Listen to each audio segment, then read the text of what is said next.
Bonjour. Bon, retour du pull ringard. Voilà, hein, c'est pas grave. Hein. Alors, j'aimerais en finir avec la naissance du monde selon Israël.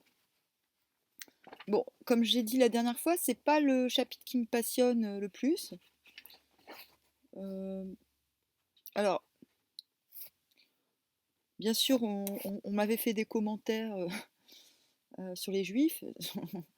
Genre, c'est pas parce que ça me passionne pas que j'aime pas les juifs, ok? De un. Euh, ça n'a rien à voir en fait, ok? Le... C'est pas parce que je suis très dubitative euh, avec certains morceaux et que j'en fais la. C'est pas parce que je fais des réflexions sur ce que je lis que j'ai du mépris pour ces choses, en fait. C'est tout.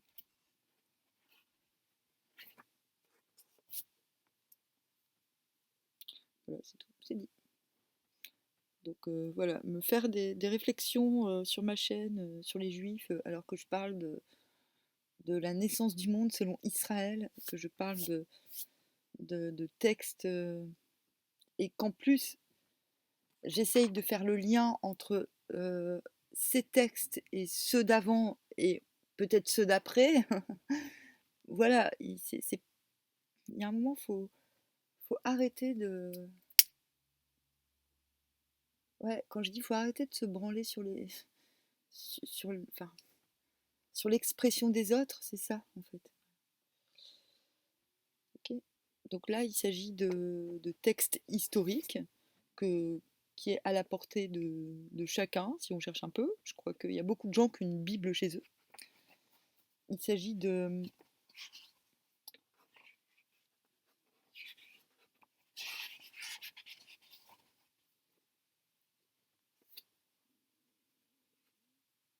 Voilà, c'est une réflexion sur la genèse du monde selon tel ou tel peuple ou culture. Ok. Voilà. Donc ça, ce chapitre ne traite pas de la Bible dans son ensemble, mais de la Genèse. Voilà. Et c'est très intéressant. Même s'il y a des moments, je me permets de faire des rapprochements et de faire des. Ben voilà, oui, je me permets. Je fais des, des réflexions personnelles.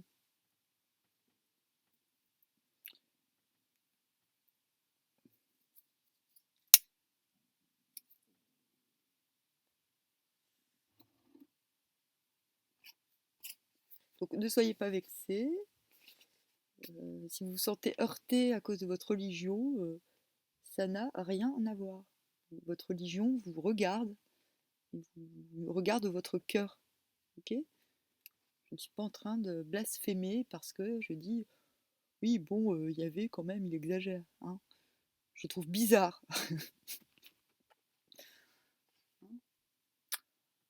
Voilà. Petit point. Sinon, j'ai l'appendicite, mais c'est pas grave. Mon chat, mon chat s'en est chargé, j'ai l'impression.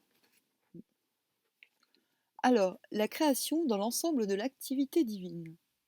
En somme, dans la théologie biblique, la cosmogonie ne constitue que le premier acte, la mise en place des acteurs de l'histoire, et c'est un seul et même régisseur qui est responsable de toute la pièce.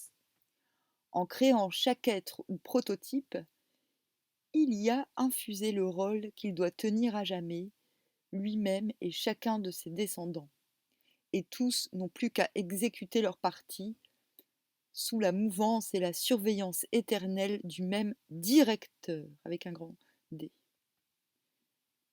Bon, c'est bien, il a les mêmes conclusions que moi finalement. Ce dernier a fait pour toute chose ce qu'il avait fait pour la mer dans le récit de Job. Aussitôt sortie du chaos et subsistante en elle-même, il lui a imposé ses limites infranchissables et son irréformable loi. C'est encore ce qu'on trouve équivalemment dans Jérémie, à la fin du 7e siècle avant JC. N'ai-je pas, j'aime bien parce que dans n'ai-je pas, le J, il est avec une majuscule. Pourquoi pas? Pourquoi on mettrait pas des J minuscules, même au milieu des phrases? N'ai-je pas créé le jour et la nuit? N'ai-je pas établi les lois du ciel et de la terre? Et plus tard, sans doute après l'exil, dans le psaume, je sais pas combien, CXL 5, bâton, bâton, bâton. Non, désolée. Quand j'étais petite, je savais lire en chiffres romains, mais plus trop maintenant. Alors, ouais, ça devrait bientôt se rétablir, mais pas maintenant. Que tous ces êtres louent le nom de Yahvé, il a jeté un ordre et ils ont été créés. Il les a établis à jamais, à jamais. Il leur a donné une loi qu'ils ne transgressent point. Ah, il y a la petite redondance à jamais, comme chez les Sumériens. Plus tard encore, donc ils ont quand même gardé le style un peu poétique du Sumérien quand même. Et je sais, j'ai dit 3 fois quand même dans la même phrase, mais c'est pas grave. Plus tard encore, au début du IIe siècle, dans l'Ecclésiastique, ou Sagesse du fils de Sirach, lorsqu'au commencement Dieu créa ses œuvres, sitôt qu'il, pareil avec un majuscule, qu'il les eut faites, il en distribua les éléments. Il ordonna ses œuvres pour toujours. De leurs origines à leurs générations ultérieures, elles ne souffrent ni faim ni fatigue, et ne cessent jamais d'accomplir leur travail. Aucune n'a jamais heurté l'autre, jamais elles ne désobéissent à ses ordres, avec un S en majuscule, pour C. Aussi, la création dans la Bible n'est-elle pas un acte à part, coupé de tout le reste, accompli une fois pour toutes et qui ne peut se refaire? Elle n'est qu'un commencement. Ce qui signifie que la marche du monde, dirigée par le même Dieu, comprend d'autres moments homogènes. C'est ainsi, par exemple, que le déluge est explicitement présenté, surtout par le code sacerdotal, comme une nouvelle création du monde. Volonté divine de tout recommencer. Retour au chaos aqueux, par le mélange des eaux supérieures et inférieures. Terre à nouveau entièrement recouverte par les eaux. Nouvelle séparation des eaux supérieures et inférieures, puis de l'élément humide et de la terre. Nouvelle venue au jour de tous les animaux, espèce après espèce. Nouveau commandement de fécondité et de multiplication et nouvelle distribution mutuelle des créatures pour servir d'aliment les unes aux autres. Donc tout ça, tout ce que je viens de citer, ce sont des citations pour illustrer le propos du recommencement. Et certaines interventions miraculeuses de Dieu dans le cours des choses, brusques modifications par lui opérées à l'ordre de la nature, rappellent également de très près son activité créatrice. Ainsi, lorsque dans Isaïe, Dieu fait les promesses suivantes au revenu du grand exil, pour le moment où ils retraverseront le désert avant de rentrer en Palestine, je creuserai des fleuves sur les dunes et des sources en plein milieu des défilés.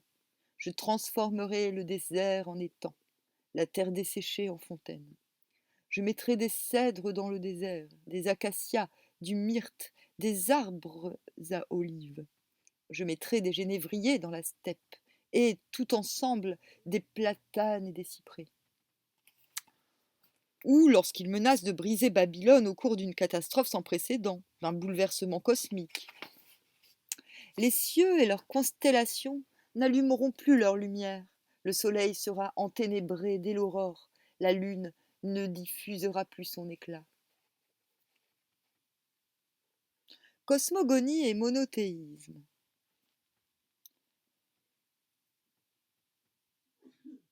Et ah ouais, avant de continuer, je tiens aussi à préciser que euh, on verra, hein, on verra. Peut-être qu'il y a un moment ça va faire choup.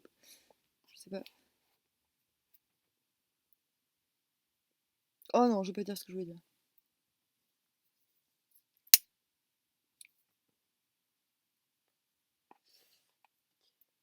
Il m'est arrivé dans des précédents chapitres de ce livre, de lire des poèmes, et bien que traduit, de voir un vortex, quoi. Tu vois, genre, comme si ce que j'étais en train de dire était une vérité première, en quelque sorte. Là, je trouve que la poésie est... Job, c'était beau, hein. Enfin, c'était intense, je trouve. Je découvre un peu, hein. Enfin, ou j'ai tout oublié, de toute façon. Mais à voir, hein, il n'est pas fini, hein, le chapitre. Donc j'attends de voir si je vais ressentir quelque chose d'essentiel. Pour l'instant, si, ce que je retiens quand même, c'est chez Job, euh, quand il parle du Léviathan, de la bête qui est là pour faire paniquer tout le monde, faire paniquer tout le monde sous les océans, gardien de l'abîme. Ça m'a quelque peu... ça m'a fait résonner. Alors, cosmogonie et monothéisme. Une telle doctrine théologique des origines et de la marche de l'univers doit ses caractéristiques et sa cohérence, et, au bout du compte, son origine, au fait qu'elle traduit dans le domaine cosmogonique l'axiome fondamental de la religion d'Israël, le monothéisme absolu. Avant moi, nul Dieu n'avait été formé. Après moi, il n'y en aura plus.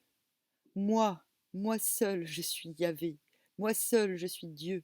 Je le suis, moi, depuis l'éternité. Moi, ça me gonfle. Désolée, mais ça me gonfle. Ça me fait penser à Amon-Ré des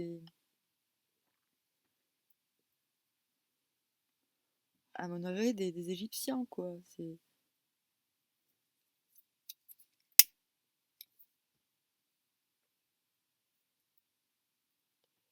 Cette déclaration, enfin, je trouve que c'est que... Enfin, je comprends pas. Enfin, je comprends pas comment on peut dire un truc comme ça. Et voilà, mon intuition me dit, ouais, bon, si Dieu, il est comme ça, depuis que je suis petite, hein, je me dis, ouais, purée, Dieu, il exagère, quoi. Enfin, moi, quand j'ai eu connaissance de ce type de propos, parce que j'ai lu très tôt la Bible, en fait, hein. Mais toute seule, hein, parce que mes parents voulaient pas que j'aille au catéchisme. Bon, je me suis renseignée aussi. Mais, et puis j'avais des voisins témoins de Jéhovah et qui essayaient de me rendre témoin de Jéhovah, bien que je sois enfant. Mais du coup, j'ai quand même eu des bribes et je me suis assez rapidement fait mon idée sur le monothéisme. Cette déclaration nous vient d'un des plus grands écrivains israélites dont la tradition a annexé l'œuvre à celle du prophète Isaïe, dernière moitié du 8e siècle. Et que, pour cette raison, on appelle parmi les spécialistes le second Isaïe, faute d'en savoir davantage sur sa personne. Il écrivait vers le milieu du VIe siècle pour proclamer la fin de l'exil. Mais l'idée du monothéisme, qui trouve dans son texte une si vigoureuse expression, est de fait antérieure à lui, virtuellement contenue déjà sans doute dans la pensée de Moïse, fondateur de la religion israélite. Elle a pris forme surtout au début du premier millénaire. Le yaviste la reflète exactement, nous l'avons vu, lorsqu'il reconnaît pour seul et unique créateur le Dieu seul et unique Yahvé. Après Moïse, et surtout par le fait des grands prophètes, le monothéisme va s'affirmer davantage, s'épurer, se parfaire et aboutir enfin à sa conclusion inévitable en débouchant sur la transcendance, c'est-à-dire la distinction radicale, la totale diversité de Dieu et de l'univers. Ah oui, désolé, je suis désolée, moi je suis capable de faire plein de trucs en même temps, hein. Donc je suis capable de lire un texte, de le comprendre et de penser à un autre truc en même temps. Pour en revenir à ceux qui sont pas contents que je parle d'Israël parce qu'ils aiment pas les Juifs, eh ben, je vais leur dire un truc. Alors déjà, bah, que t'aimes pas la religion des juifs est une chose, mais tous les juifs ne sont pas monothéistes et ne sont pas, ne- j'ai envie de dire, ne sont pas intégristes. Je rappelle quand même que la religion, c'est un truc qui concerne pas la morale sociale, mais la morale intime. Donc, respect, hein. C'est comme, bah, c'est censé être pareil en politique, hein, finalement, mais maintenant, si tu dis pas pour qui tu votes, on t'insulte. Alors, ouais. Et donc une chose, et quand bien même, voilà, et quand bien même le juif est-il religieux, eh ben, qu'est-ce qu'on en a à foutre? C'est pas notre problème. Donc ça, c'est la première chose. Mais la deuxième chose, ce sont les paranos qu'on peut se faire. Et moi c'est simple, des fois je m'entends super bien avec des gens. Moi, dès qu'on me brandit le méchant juif, tout est de la faute des juifs, mais là, tu peux être sûr, je me casse en courant. Donc que ce soit clair. Et je vais dire pourquoi. Alors, déjà, ceux qui disent ça, bah, ils devraient un petit peu plus s'informer sur l'histoire. Ok? Donc, déjà, s'il n'y avait pas eu de juifs euh, en France, bah, tu serais sans doute pas là, parce que les premiers docteurs étaient juifs. Donc tes ancêtres, ils seraient morts s'il n'y avait pas eu de juifs. Donc tu serais pas né. Ok? Donc voilà. Bon, maintenant, c'est clair. Maintenant, il y a une chose que le français ne peut pas comprendre chez le juif. Et qui peut être énervante pour le français qui est incapable de se remettre en question et qui. Voilà. C'est qu'en général, les juifs sont très soudés, très famille, très machin, et donc très solidaires les uns les autres. Et alors? Et alors? Ben, au lieu de faire chier les juifs, bah, rends-toi compte que toi, bah, ta famille, elle s'en branle de ta gueule, que nous, notre culture, c'est la culture du moi-je et du représente-moi mon enfant, mais compte pas sur moi pour t'aider si tu suis pas mes principes, ou si tu me donnes pas l'occasion d'être fier de toi. Ouais, c'est ça. Donc peut-être aussi, si les juifs ils sont plus soudés, c'est peut-être parce que peut-être qu'ils élèvent un peu mieux leurs enfants, hein, non? Voilà, c'est une petite idée comme ça, hein. Mais c'est vrai que bon bah pour intégrer des juifs entre guillemets, c'est pas facile parce qu'ils sont bah, en même temps si on les critique tout le temps, ils se méfient. Enfin, je veux dire, oui, c'est pas facile de rentrer. Mais ça m'est déjà arrivé, mais de manière comme ça. Et voilà, faut arrêter avec les délires de persécution qui n'ont pas le lieu d'être, s'il vous plaît. Alors, c'est par ce biais que la théologie cosmogonique de la Bible, déjà complète en ses éléments essentiels, dès le temps du yaviste, s'est perfectionnée et s'est approfondie. La personne du Créateur.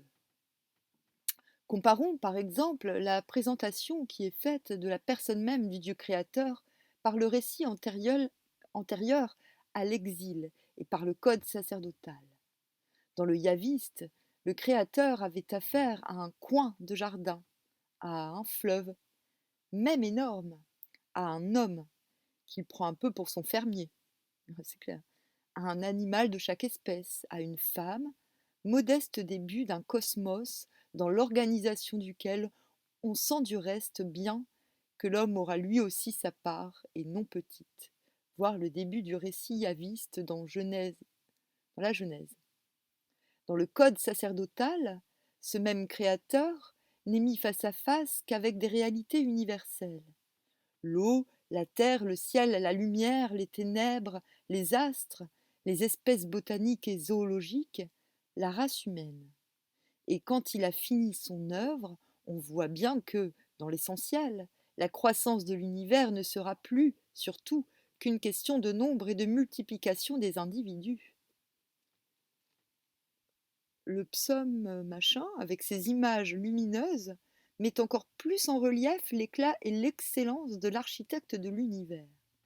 Mais dans toute la Bible, C'est peut-être le double discours de Dieu en Job, surtout si on le replace en son contexte, qui fournit la plus haute et la plus forte expression du sentiment de transcendance absolue du Dieu unique et créateur. Si Dieu y prend la parole, c'est devant les questions de Job, qui veut savoir pourquoi, innocent, il souffre de par Dieu. Non, je ne parle pas de l'acteur. Devant les théorèmes bornés de ses trois amis, suivant lesquels Dieu serait obligé de punir le seul pécheur et de récompenser le seul juste, c'est pour pulvériser ses prétentions humaines. Au lieu de discuter, il se contente de rappeler quelques aspects de son œuvre unique, inimitable, formidable et incompréhensible dans la constitution et la marche de l'univers. Sans même qu'il vaille la peine de l'expliquer, cette œuvre le place tellement au-dessus de tout le cosmos, et même de son chef-d'œuvre, l'esprit de l'homme, qu'il reste à ce dernier une seule attitude à adopter devant lui, l'aveu de son ignorance radicale, de sa définitive incapacité à comprendre cette sublimité divine, l'adoration et l'abandon à sa volonté. Voilà, je peux comprendre qu'on soit capable d'une telle abnégation, d'une telle humilité face à ce qui nous est inatteignable par l'esprit, mais tout me force à croire, non pas à croire, parce que... Mais je comprends Job et je comprends qu'on soit... Et c'est vrai que la réponse de Dieu dans Job, non seulement n'est pas une réponse, mais en plus de ça, n'est pas... comment dire,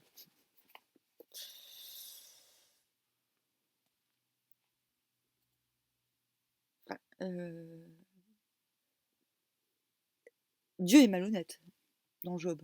Dieu est profondément malhonnête et méprisant. Dieu méprise l'homme. Et Dieu méprise le juste aussi bien que l'injuste, finalement. Donc à quoi bon être juste? Enfin voilà, c'est une invitation à l'injustice, hein, Job, finalement. C'est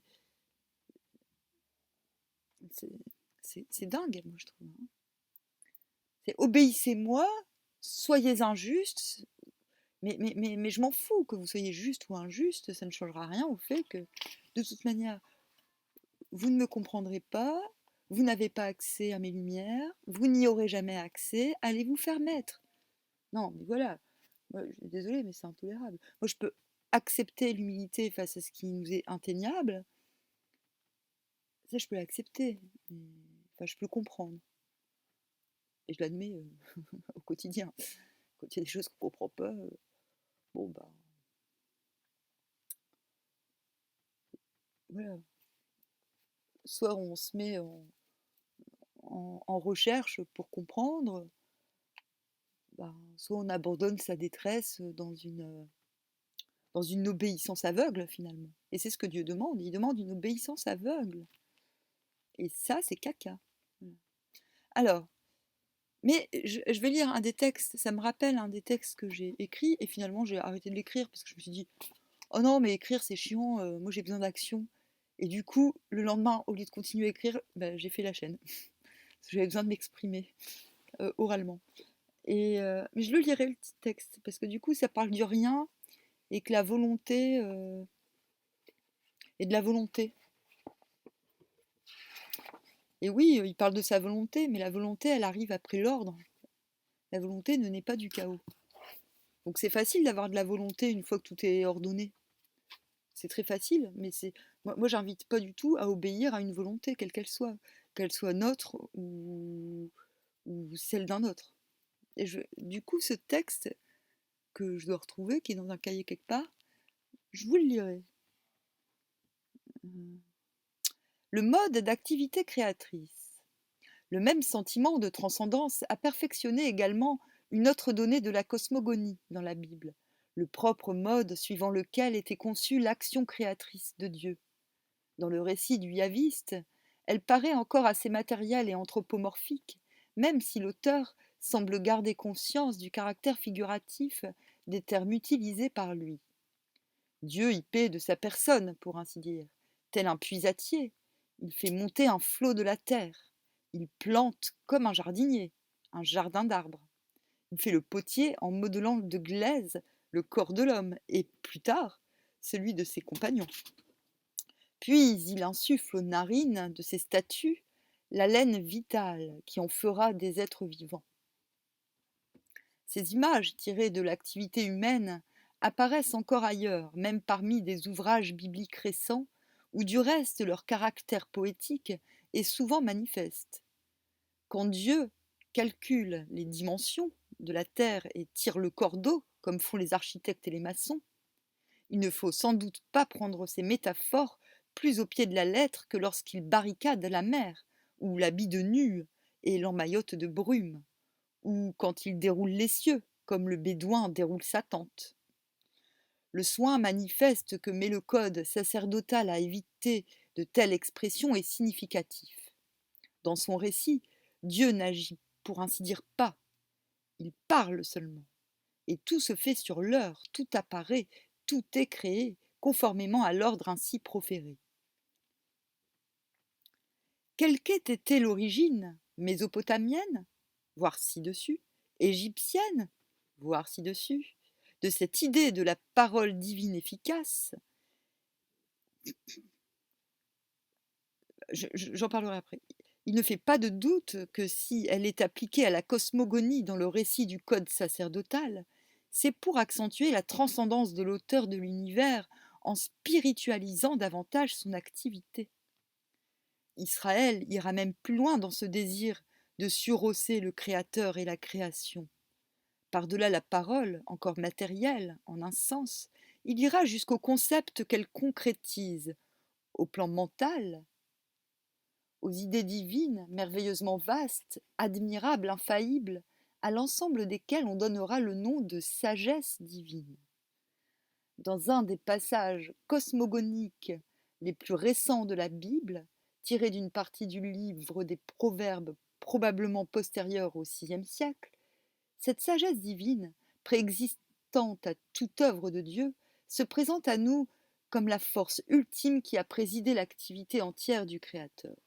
Ouais, alors ça, j'admets plus aisément. Voilà, le verbe créateur, euh, non seulement est une allégorie charmante, mais en plus un concept des plus importants, que ce soit en magie ou en physique d'ailleurs.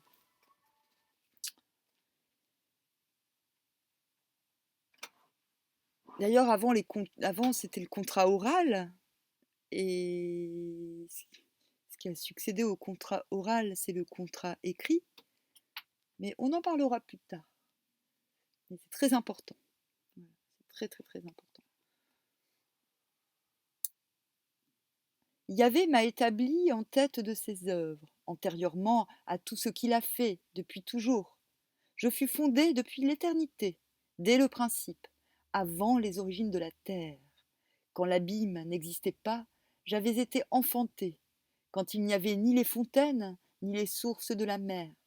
Avant que fussent implantées les montagnes, avant les collines, j'avais été enfanté. Il n'avait pas encore fait la terre, ni la campagne, ni même les éléments de la poussière du globe. Quand il consolida les cieux, j'étais là. Quand il traça un cercle à la surface de l'abîme, quand il déploya les nuées là-haut, quand il fit déborder les sources de l'abîme, quand il imposa à la mer ses limites dont les eaux ne franchiront jamais le tracé, quand il établit les fondements de la terre, j'étais à ses côtés, inséparablement.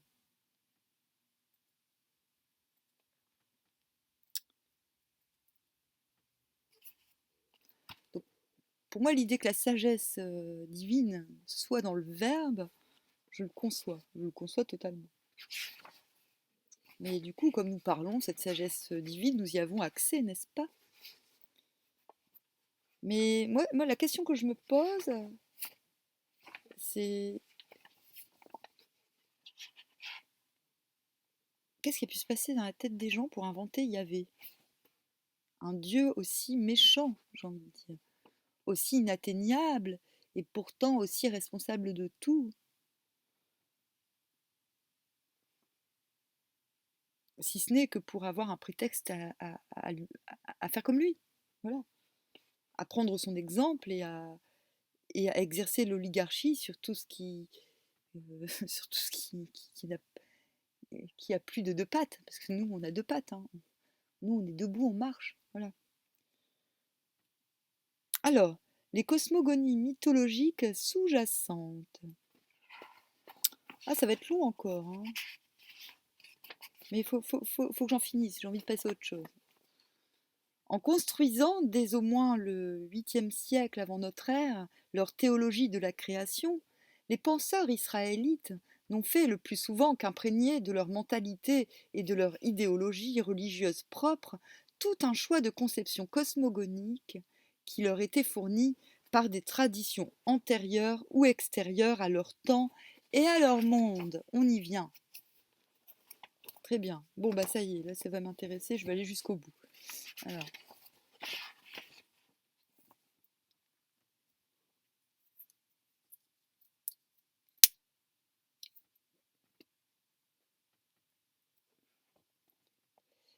après, tout à l'heure, je m'attaque à Énée et à la naissance de Rome. Ça va être marrant aussi. Dans le Proche-Orient ancien, on le voit assez par le présent ouvrage, c'est bien avant Israël et sa religion de Yahvé que l'on s'est posé des questions sur les origines du monde et de l'homme et que l'on a tenté d'y répondre, chaque peuple ou chaque temps suivant sa propre vision religieuse des choses. Ainsi sont nés nombre de systèmes cosmogoniques, faisant plus ou moins autorité chacun aux yeux de ses adeptes, tout autant que le système biblique, ci-dessus exposé, aux yeux des fidèles de Yahvé.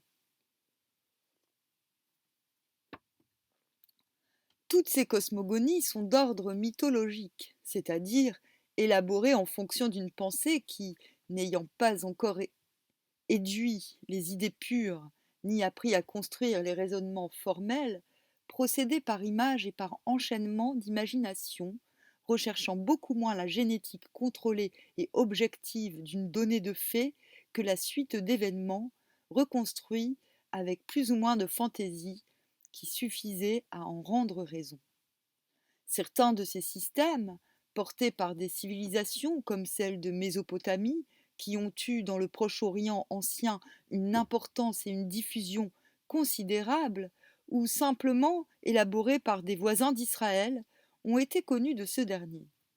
Et si nous analysons les textes cosmogoniques de la Bible en écartant seulement la théologie qui lui est propre, nous retrouvons les traces de ces cosmogonies mythologiques, soit comme des vestiges de croyances antérieures, soit comme le support des idées particulières à la religion de Yahvé.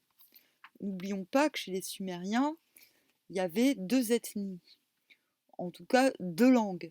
On ne sait pas dire s'il y avait les Acadiens et les Sumériens qui vivaient sur le même territoire et qui possédaient la même écriture. Maintenant, de là à dire qu'ils soient d'ethnies différentes, pas sûr. On ne peut pas le dire finalement. Voilà, euh, on peut envisager qu'ils aient le même génotype, ces gens. Il y a juste des... Non, parce que l'hébreu vient de l'acadien. Et il m'est d'avis que l'égyptien aussi, mais j'en suis pas sûre. J'en saurai plus quand j'aurai jeté un œil à toutes ces vieilles langues. Alors, cosmogonie proprement dite.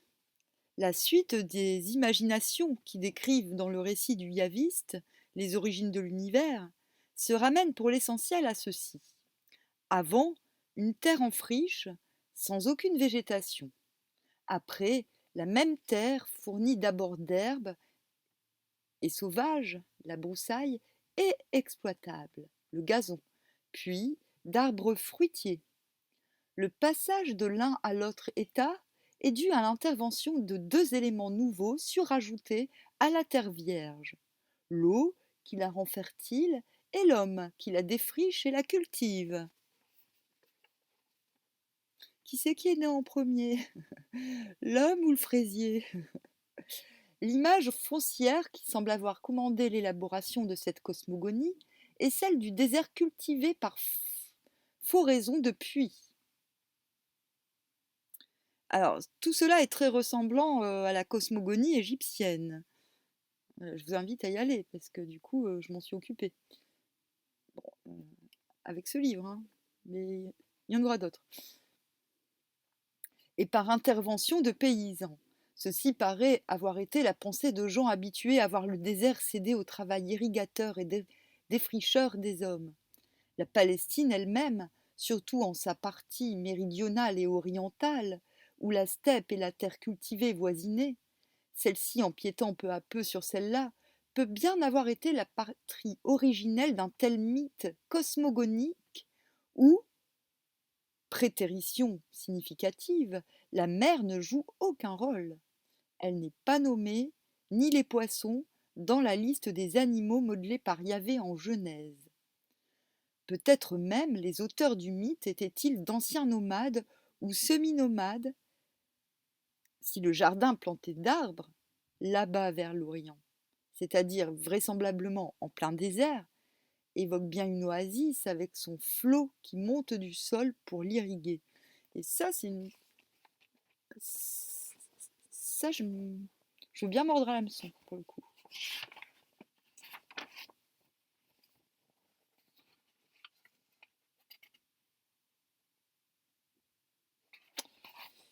C'est encore un trait d'union entre les Égyptiens et les cosmogonies égyptiennes et entre la Genèse égyptienne et il y en a plusieurs. Il y a plusieurs Genèses égyptiennes. C'est pour ça qu'il faut rester vigilant. Et celle d'Israël, qui était vraisemblablement à cette époque nomade.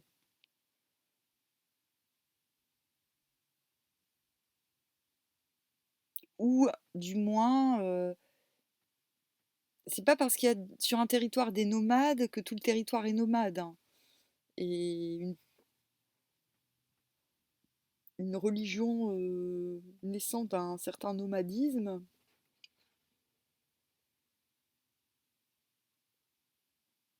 Ah, c'est très intéressant là ce qu'il vient de présupposer. Mais ça, on l'a pas dit pour l'Égypte. Mais mis à part les grandes cités, j'ai plutôt l'impression que le peuple était nomade, en fait. D'où l'importance des temples pour s'unir à à certains moments clés. Et dans des zones arides, on a plutôt intérêt à être nomade et opportuniste, j'ai envie de dire, à chercher des zones qui seront bonnes pour une année sûrement, ou pour 3 années sûrement, plutôt que de persévérer dans un endroit sujet à l'élimination par les éléments. Moi, ça me semble tout à fait cohérent.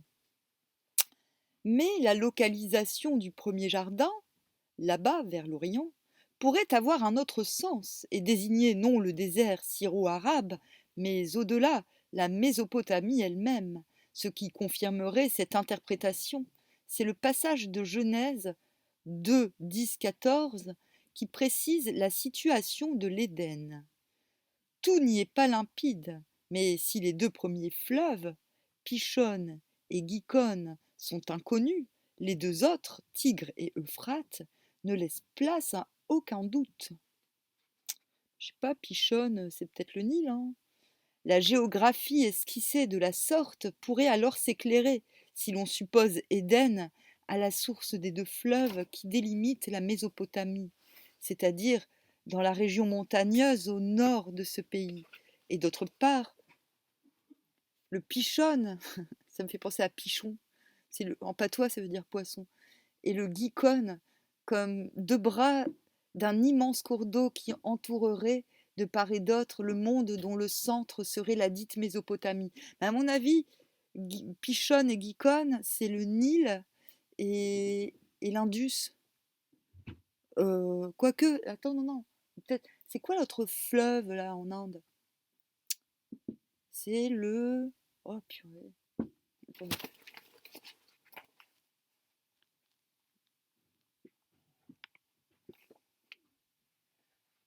Le Gange. Le Gikon, c'est le Gange. Ça ferait un territoire beaucoup plus vaste, mais ça se tient finalement.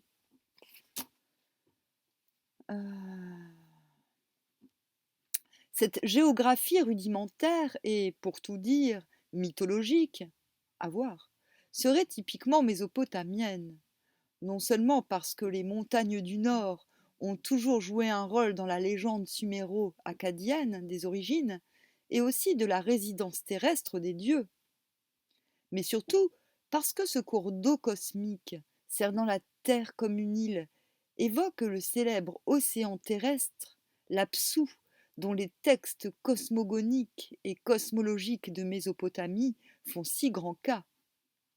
On a remarqué depuis longtemps que le passage en question, Genèse 10, 2, 10, 14, pourrait être supprimé sans que la suite du récit en pâtisse, et a, par conséquent, tous les caractères d'une enclave.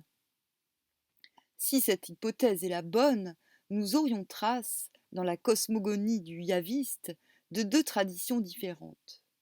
L'une probablement palestinienne d'origine, sur les origines du monde, l'autre mésopotamienne, sur la mise en place géographique de ses origines et sur la conception cosmologique de la Terre comme une île entourée de l'océan universel, trait qui pourrait rappeler à son tour la cosmogonie mésopotamienne proprement dite, laquelle ne figure pourtant pas comme telle dans le récit du yaviste.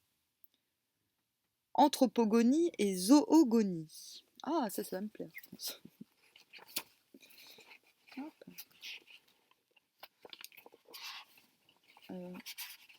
Faut que je fume ma clope. Hein.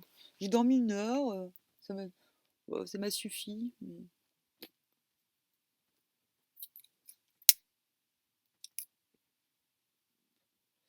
Pas facile de dormir la nuit avec des ronflements en fait. Et alors,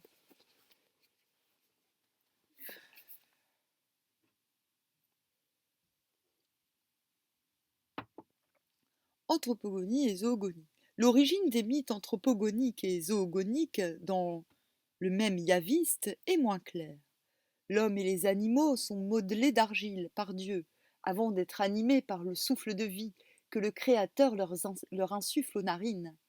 Cet appel mythologique à l'art du potier et du modeleur de statuettes a des attaches dans la légende mésopotamienne. Mais il a pu venir aussi bien à l'idée de quiconque aurait vu un céramiste opérer. Par contre, l'énigmatique choix d'une côte de l'homme pour point de départ de la création de la première femme, mère de tous les vivants, s'éclaire peut-être si, comme on l'a remarqué depuis assez longtemps, l'on fait appel à un jeu de mots sumérien entre côte et vie, ah, écrit par le même idéogramme et prononcé également ti ou til.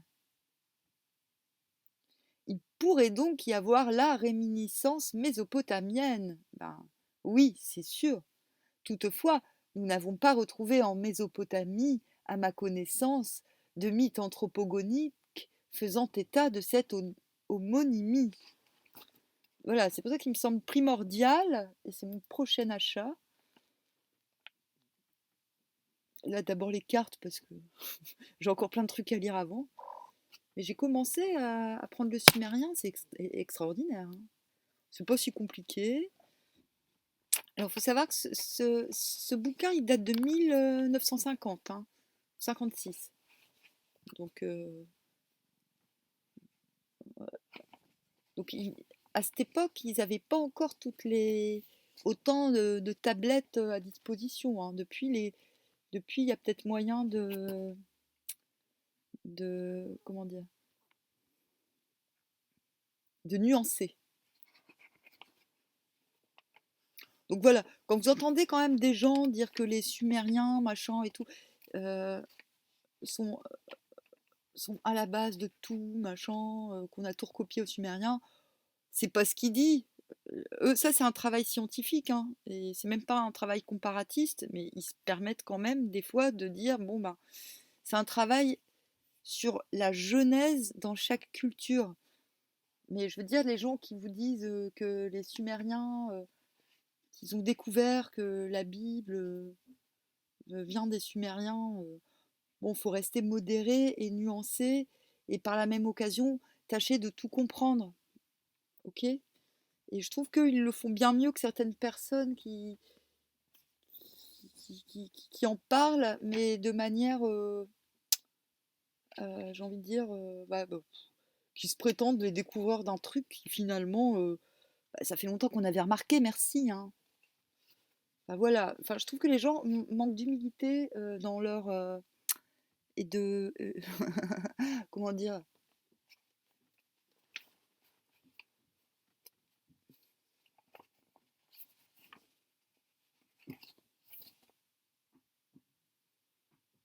D'humilité, de... Comment... C'est quoi le terme? Quand on oublie de dire...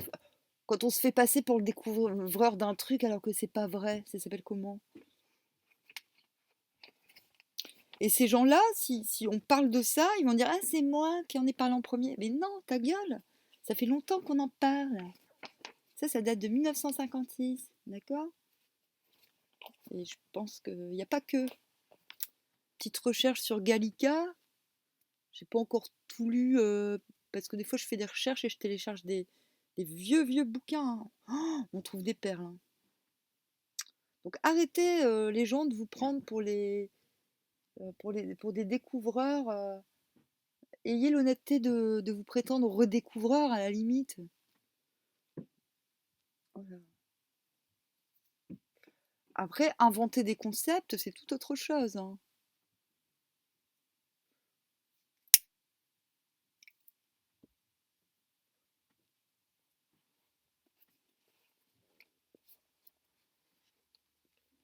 De même, nous ne connaissons pas encore dans ce pays ou tel autre de l'ancien Proche-Orient un mythe qui donnerait à la création des hommes et des animaux le même ordre que le yaviste.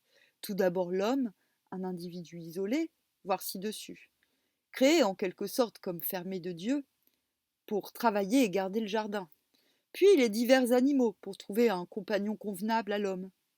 Et cette recherche de la parfaite convenance du dit compagnon conduisant Dieu, à la fin, à le tirer, sous forme de femme, de la chair même de l'homme.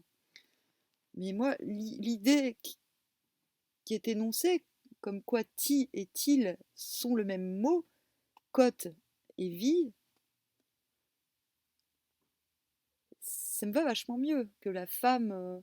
Ça me semble alchimiquement plus correct que la femme soit née de la vie de l'homme.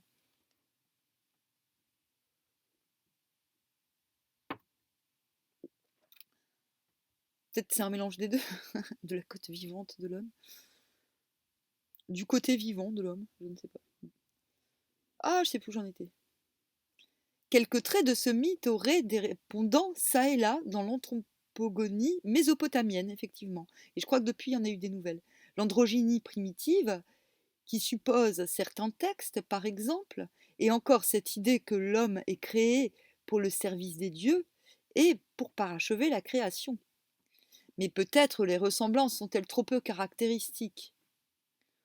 On ne saurait accorder autre chose à l'anthropogonie et à la zoogonie du yaviste que de vagues réminiscences de mythes mésopotamiens. À mon avis, ils sont pas si vagues, hein.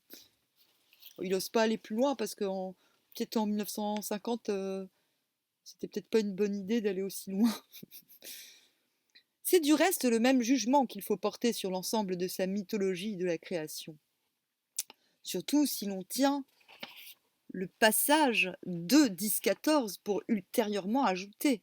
Elle apparaît assez originale, probablement autochtone, et ne dépendant que pour quelques données éparses et incertaines de la Mésopotamie. Bah voilà, il est timide le gars, hein. Mais c'est bien, hein, déjà ce qu'il nous balance. Hein. Cosmogonie post-exilienne. voilà, comme beaucoup de gens, j'ai entendu parler du fait que machin, machin, la Bible a tout été recopié sur les Mésopotamiens. Bah oui, ok, mais moi, le fait qu'on me le dise ne m'empêche pas d'aller vérifier. Et je vous invite à faire pareil, en fait.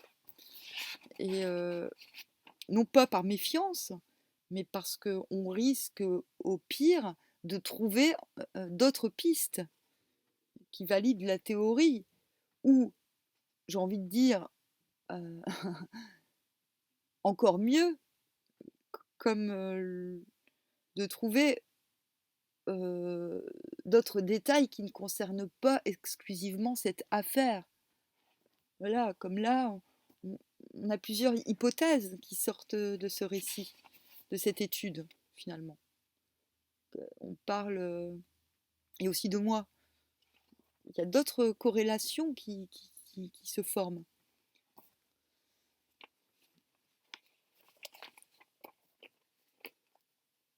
Cosmogonie post-exilienne. Les choses changent après l'exil. Pardon. Sans analyser de trop près. Oh, oh, oh, oh. Elle aime bien quand je fais la lecture. Et le tirage un peu moins, parce que le tirage, ça saute hein, dans ma série. Sans analyser de trop près les exposés du psaume machin, je crois que c'est 54, et du discours de Yahvé dans Job, où l'invention poétique peut côtoyer l'imagination mythologique et s'y substituer, il est plus profitable de porter surtout attention au récit du code sacerdotal, lequel, du reste, est plus exclusivement et délibérément cosmogonique. Je l'ai déjà dit, mais je le redis, et je crois que je le redirai dans toutes les vidéos concernant Yahvé. Yahvé me fait quand même vachement penser à Zeus, dans son caractère du genre moi je, et c'est pas méchant, hein, désolé Zeus. Hein. Euh... Moi je crois pas en Yahvé, mais Zeus, j'y crois un peu. Alors, le cadre chronologique. Mettons d'abord à part dans ce récit le cadre chronologique de la création. Les 7 jours que Dieu a mis pour accomplir son grand œuvre. Oh, ouais, c'est pas des bouffons les mecs hein, qui ont écrit ça. C'est manifestement là un trait imaginé en Israël. Un des préceptes fondamentaux de la religion de Yahvé prévoyait en effet un rythme hebdomadaire du temps. 6 jours consacrés au travail et le 7e au repos et au culte. L'auteur du mythe a voulu fonder cette obligation sur la conduite de Dieu en personne, pour lui donner valeur plus absolue et en quelque sorte cosmique. Voilà pourquoi il a distribué l'œuvre créatrice, laquelle comprend en réalité 8 moments essentiels. En 6 jours, suivi du repos de Dieu, le 7e. L'idée est probablement plus ancienne que le code sacerdotal. On la trouve déjà dans l'Éloïste, en Exode. C'est en 6 jours que Yahvé a fait le ciel, la terre, la mer et tout ce qu'ils contiennent. Mais le 7e jour, il s'est reposé. Voilà pourquoi Yahvé a béni le 7e jour et en a fait une chose sainte. La cosmogonie. Une fois détaché ce cadre artificiel, la cosmogonie, la zoogonie et l'anthropogonie du code sacerdotal, beaucoup plus étroitement ajustée que celle du yaviste, se présente tout autrement que dans ce dernier. Le point de départ, ce n'est plus la terre désertique à fertiliser, mais un énorme chaos à mettre en ordre, d'abord, puis à meubler. Et ce chaos est fait, non de terre, mais d'eau. Dans la Genèse 1, 2, la terre déserte est vide, ne s'entend pas de la terre proprement dite, qui n'apparaîtra que plus tard, sous le nom d'étendue sèche, mais de l'univers. Et de cet univers, le seul élément est l'abîme à queue interminable et obscur, avec, planant par-dessus, le vent, le souffle de Dieu, signe de sa présence et instrument de sa puissance. Tout cela m'évoque des choses qui pourraient paraître absurdes, mais on n'y est pas encore. Hein, la fameuse matière noire. Mais on n'y est pas, on n'y est pas. J'ai envie de dire, vous n'êtes pas prêts à entendre des choses comme ça. Mais c'est vrai, hein. Moi j'ai des théories de. Moi je suis dans la spagyrie en fait, hein. Dans la théorie des couleurs, chaque couleur correspond à, à une dimension ou à certains éléments qu'on retrouve dans le corps, mais qui sont eux-mêmes des dimensions. On peut aller très très loin. Mais bon, en même temps, chacun son trip, hein. La spagyrie est censée être une médecine. Donc, moi, ça me va la spagyrie. Alors, l'abîme, tel un vêtement, l'a recouvré, et les eaux stationnaient par-dessus les montagnes. Non, le vent, le souffle de Dieu, ce serait pas. Ouais, ouais. Ce serait pas le verbe. Parce que le verbe et le vent, c'est pareil, hein. J'ai pas l'impression qu'il parle du vent, le vent qui nous fait bouger les cheveux. Quoique peut-être, hein. Alors. Et nous avons vu que le déluge, création recommencée, débute lui aussi par un retour au chaos à queue. Une fois qu'est apparue la lumière, indispensable condition à toute mise en ordre, tout va sortir de cet abîme, de ce mélange primordial des eaux. Il y en a qui appellent ça la soupe cosmique. Le premier acte est justement la séparation des eaux, en supérieur et inférieur, par une voûte intermédiaire qui assure entre elles l'espace vide, emplacement de notre univers. S'ensuit, parmi les eaux inférieures à la voûte, une nouvelle séparation entre l'élément aqueux, cantonné désormais en un lieu défini, la mer, et l'élément sec, qui formera la terre proprement dite. Ainsi se trouve constitué le cadre tripartite de l'univers, le ciel, la terre et la mer. Il ne reste plus qu'à meubler chacune de ces aires. La végétation, qui vient en premier lieu, est présentée plutôt comme un complément et un achèvement de la partie terre. C'est comme ses poils, quoi. C'est seulement après que se trouve constituée la population proprement dite des trois sphères de l'univers, les astres pour le ciel, les animaux marins pour la mer, enfin pour la terre les animaux terrestres, puis les hommes, rois de la création entière et représentants de Dieu ici-bas. Ouais, écoute, moi, Dieu, j'en ai marre de te représenter, t'as compris? Non mais c'est un cri du cœur, hein. Moi, je préfère représenter les animaux. Non. Bon bah voilà, tout est dit. Je vais être arrêtée par la police des anges. T'entends ça, mon chéri? Alors, caractère mythologique de cette cosmogonie.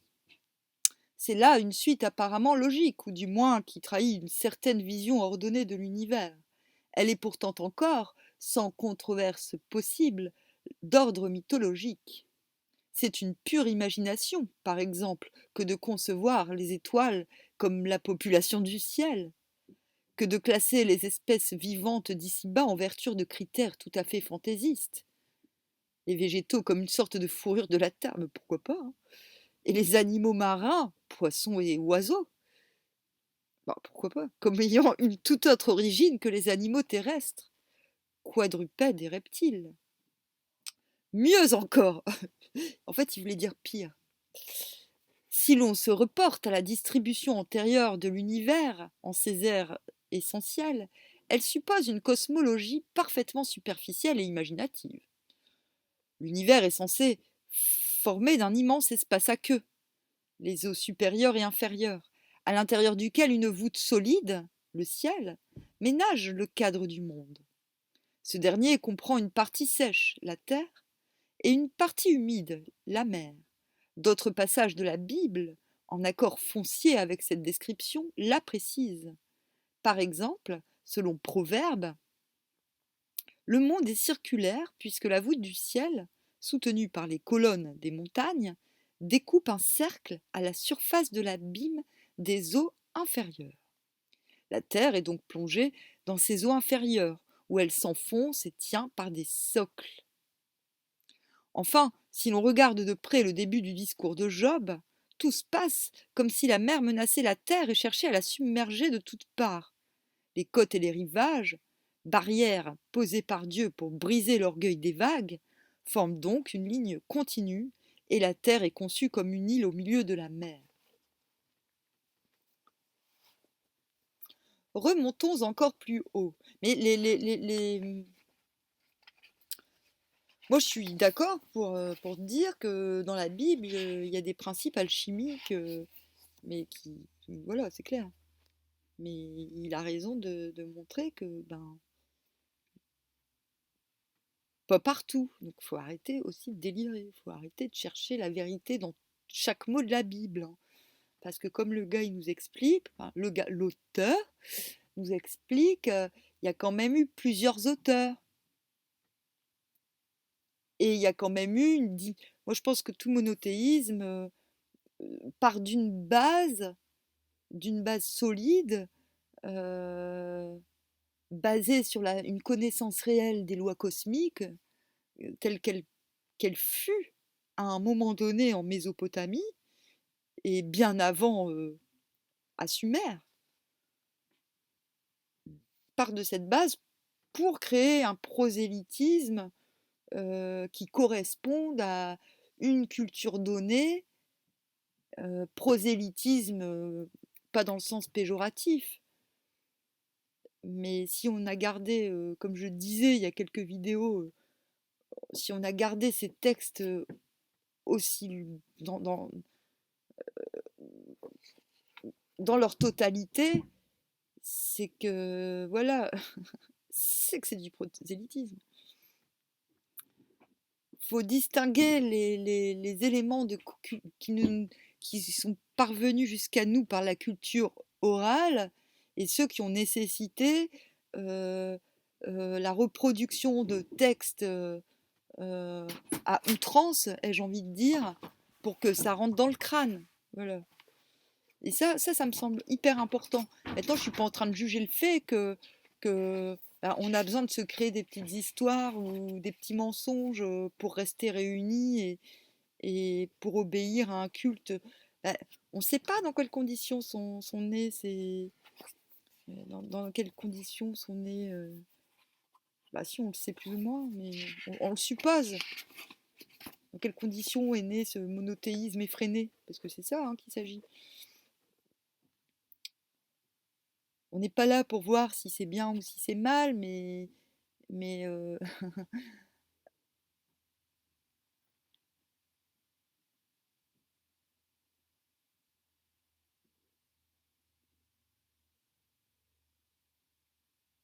on voit qu'on ne recule devant aucune explication pour toute, fût-elle absurde et impossible, pour te bien montrer que bah, c'est normal que tu puisses pas comprendre Dieu si on te dit de la merde. Excuse-moi. Voilà. Ah oui, bah tu vois, il y a la mer et Dieu, il a mis des barrières à la mer. Mais moi, je suis sûre qu'il y en a, ils sont capables en lisant la Bible de te soutenir par A plus B qu'il y a des barrières à la mer, quoi. Tu vois? Et là, ok, bah, ouais, ouais, c'est peut-être moi qui suis simple d'esprit ou pas assez ouverte. Je veux bien l'être. Moi, j'ai vu des trucs super étonnants hein, qui me permettent quand même de me dire, bon, bah, si on est obligé de dire des conneries comme ça à des gens sur la création du monde, avec si peu de poésie et c'est peut-être que la volonté première de ce texte, c'était de faire obéir des gens qui étaient dans une pagaille pas possible et qui avaient vraiment besoin d'une foi commune pour subsister. Voilà, très clairement, les gens qui ont donné foi à ces textes, à à ces codes, étaient dans une dans un état de perdition et avaient besoin d'un chef solide. Bon, je sais, ça veut pas dire grand-chose ce que je suis en train de dire, et peut-être même que ça sert à rien. Mais je suis pas en train de dire que les autres c'est mieux forcément, hein. Regardez, Sumer, ils ont appauvri, ils ont stérilisé tous les sols à force d'irriguer comme des connards, hein. Et finalement, c'est peut-être de là que vient le fait qu'on soit dit. C'est peut-être de là en fait. Pareil en Égypte, hein, à l'époque, hein, les Égyptiens ils ont fait la même merde, hein. C'était pas aussi désertique que ça ne l'est maintenant, hein. Soit vivre à côté du Nil, c'était cool, c'était un peu fun et dangereux parce que mais c'était cool, mais il y avait quand même, semblerait-il, que l'état actuel de l'Égypte serait dû en partie à une forme d'agriculture intensive et insensée. Je suis pas en train de dire monothéisme, caca-boudin, polythéisme, super super. Je suis en train de dire que le monothéisme, même si moi pour ma part je trouve le polythéisme bien plus raisonnable et bien plus naturel, c'est-à-dire quand, quand on en vient au fait que finalement rendre un culte à la nature, c'est rendre un culte, rend possible finalement de rendre un culte à tous les éléments que les dieux pourraient représenter. Et ça me paraît complètement sain, j'ai envie de dire. Pas obligatoire, mais sain. Euh, Ça, vous remarquerez, chez les Grecs, il n'y avait pas d'obligation de culte. Chacun était libre de rendre le culte à la divinité qui lui plaisait, quand il lui plaisait. Prout. Voilà. Et du coup, là, je vais continuer parce que là, je pense que c'est pas con ce que je dis. Donc, je pense sur parce que je ne pense pas là, il me semble pas l'avoir entendu quelque part là. C'est encore mon esprit de synthèse qui me joue des tours. Puisque pour moi, ce peuple, il était ce peuple qui a promulgué Yahvé, il faisait partie aussi bien de Mésopotamie que d'Égypte.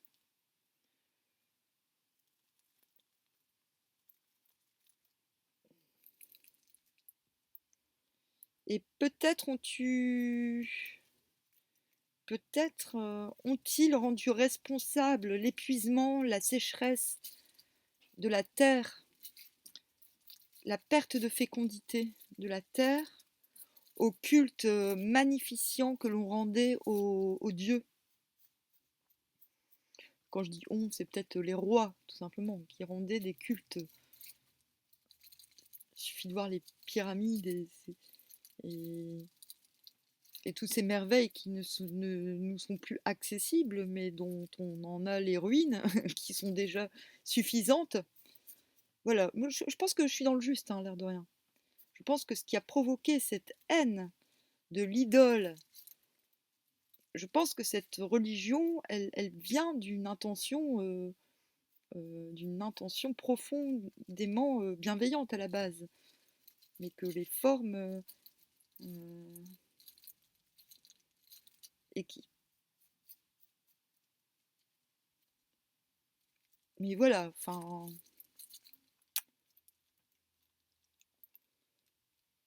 Non, mais là, je pars en couille totale, mais je pense que c'est pas dénué de sens, hein. Donc, je me permets, hein. J'aimais bien le film Moïse quand j'étais petite. Enfin, je sais plus si ça s'appelait peut-être Les Dix Commandements en fait. J'adorais quand il passait à la télé. Je sais pas pourquoi, parce que pour moi, c'était pas un truc religieux, j'aimais bien. Un vieux film avec des couleurs bizarres. Et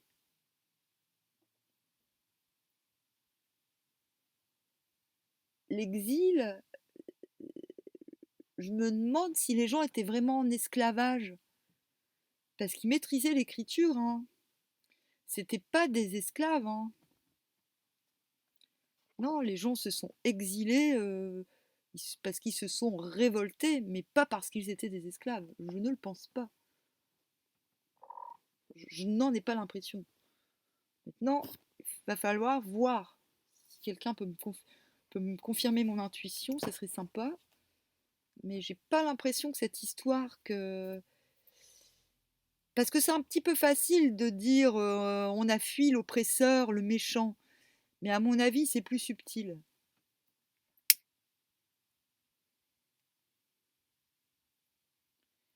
Que ces gens aient cherché une terre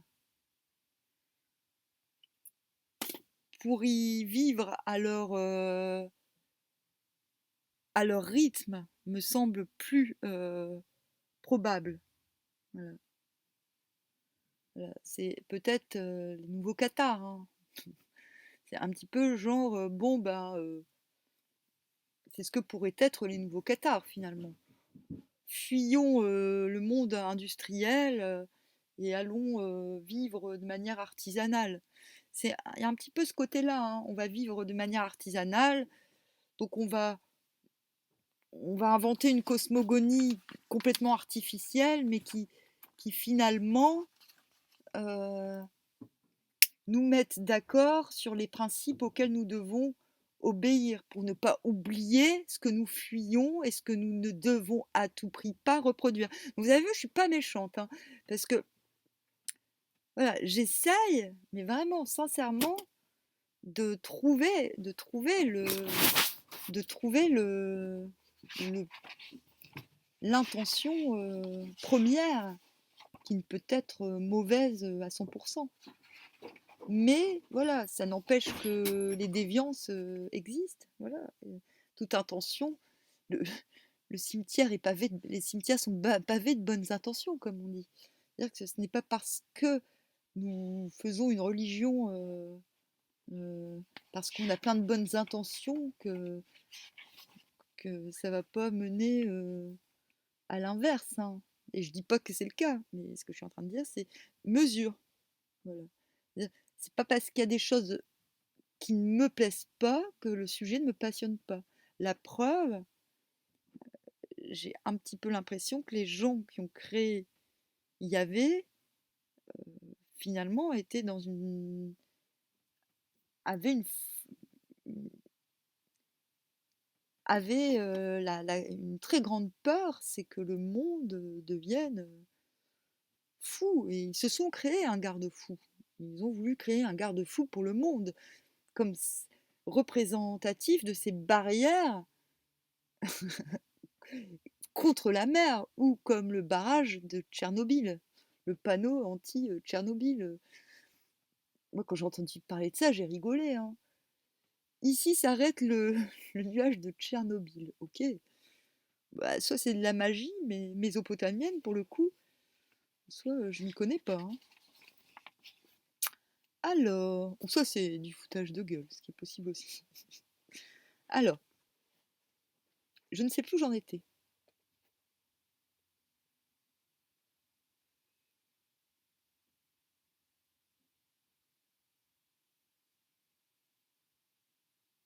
Bon, on va dire qu'on en était là.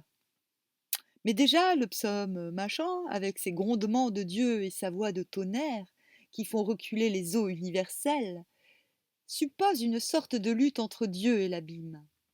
C'est encore une collision entre le Créateur et la mer qu'évoque, dans le discours de Job, ce jaillissement furieux des flots qu'il faut stopper par une barricade, une serrure et des vantaux, et auquel Dieu dicte sa loi, à la fin, comme le vainqueur au vaincu.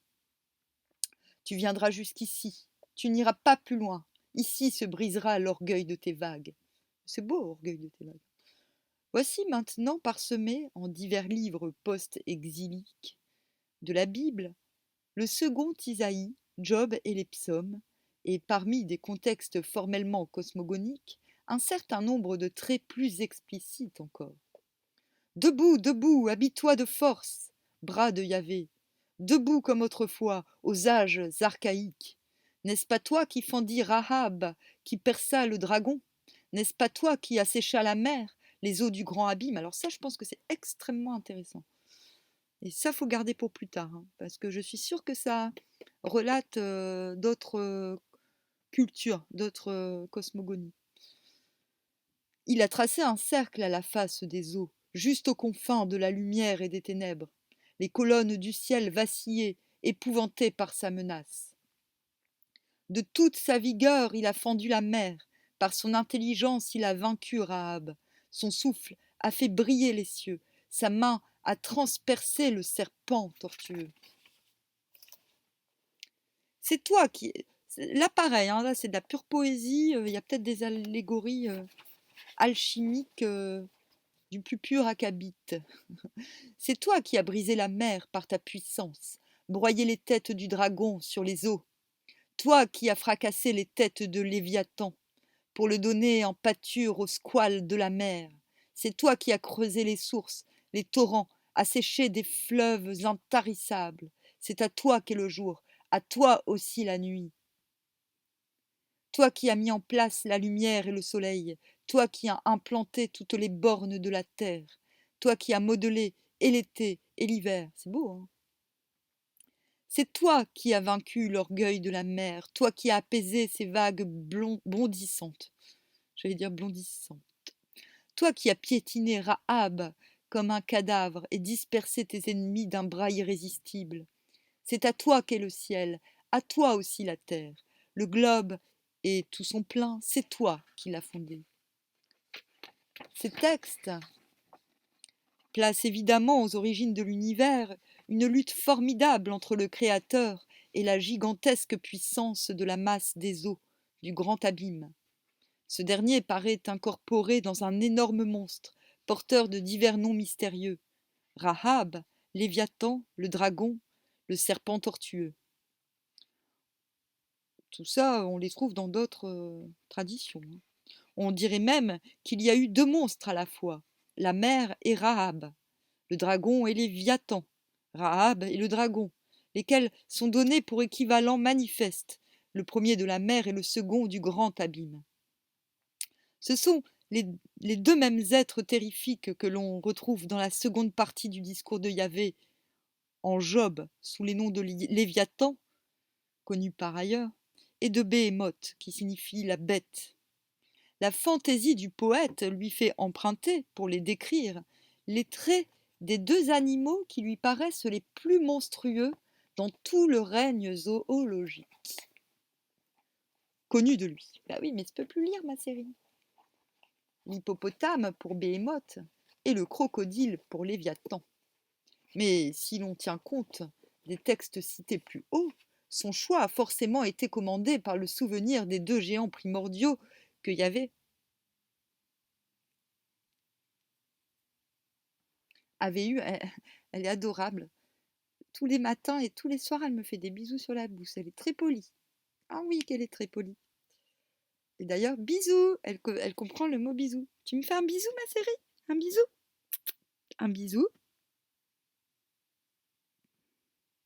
Elle est en train de me dire, mais tu me prends pour une conne, je viens de t'en faire un. C'est bien, moi, c'est... Voilà, elle comprend le mot bisou, elle sait ce que c'est un bisou. Ben oui. Il est bon, mon rouge à lèvres. Oui, c'est bon le rouge à lèvres. Mmh. Alors, est-ce que tu veux du miel? Bon, désolée, mais c'est l'heure de la dînette, hein. On joue à la dînette avec mon chat. Tu veux du miel? Oui.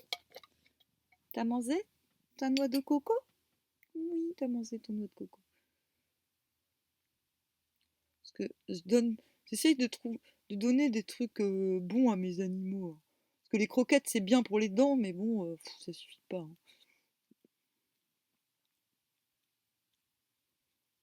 Oui, mon chéri. C'est bon le miel. Au début, elle se méfiait du miel, hein. Mais t'as vu, ça fait rap-rap comme ta petite langue. Hmm, c'est bon, t'en as assez ou encore? Oui, hop là.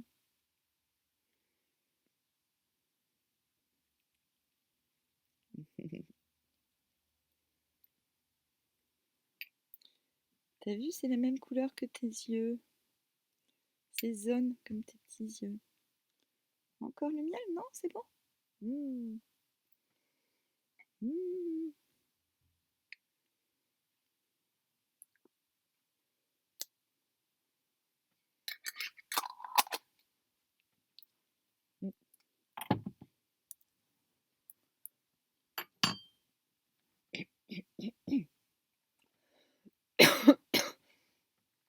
Le miel, c'est un élément fabuleux, hein, l'air de rien. C'est même, j'ai envie de dire, je pense que on peut dire que c'est un élément, un aliment divin.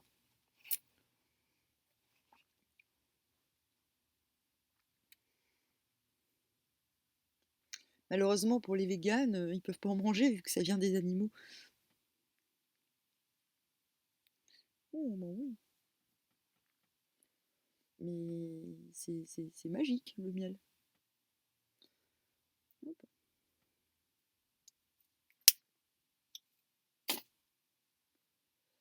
Bah, quand j'ai pas très faim, qu'il y a rien qui m'intéresse, bah, je mange du miel, en fait, ça remplace tout.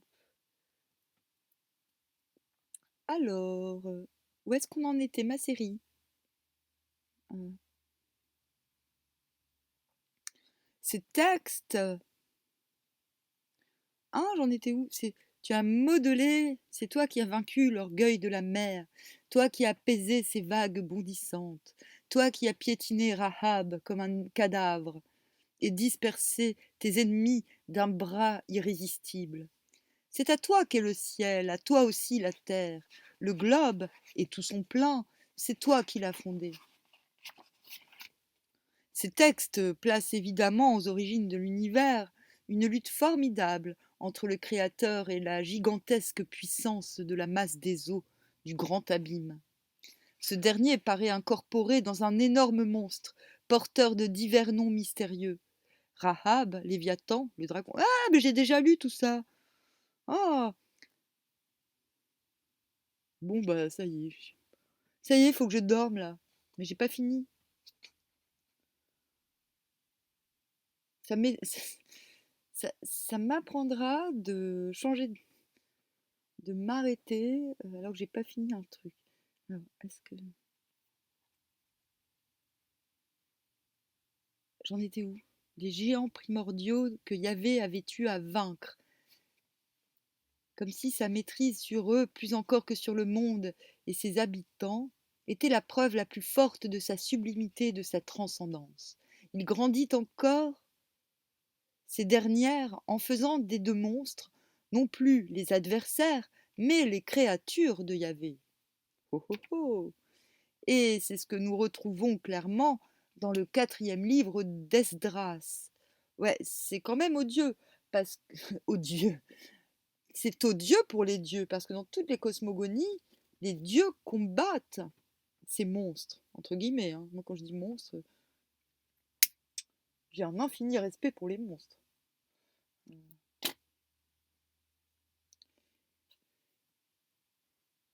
Et c'est vrai que pour le coup, il y a Kiavé qui a créé les monstres et qui les a pas vaincus. C'est très. Ouh là là, ce monsieur doit être mort, hein, parce que depuis le temps. Paix à ton âme. Comment tu t'appelles? Comment tu t'appelles? C'est Jean Bottero, l'auteur de ce chapitre.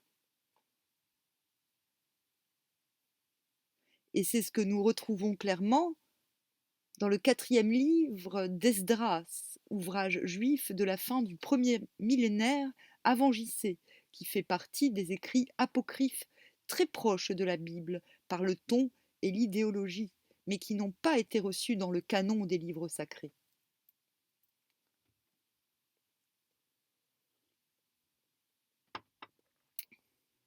Au cinquième jour de la création, tu donnas l'ordre à la septième partie du monde où, par ton commandement, avaient été rassemblées les eaux inférieures, de produire animaux, volatiles et poissons. Et ainsi en fut-il. L'eau muette et inanimée produisant ces animaux, selon l'ordre divin, afin qu'à ce sujet les peuples racontent tes merveilles. C'est alors que tu mis à part deux êtres vivants que tu appelas l'un Béhémoth et l'autre Léviathan. Tu les séparas l'un de l'autre, car la septième partie du monde, où l'eau se trouvait rassemblée, ne pouvait les contenir.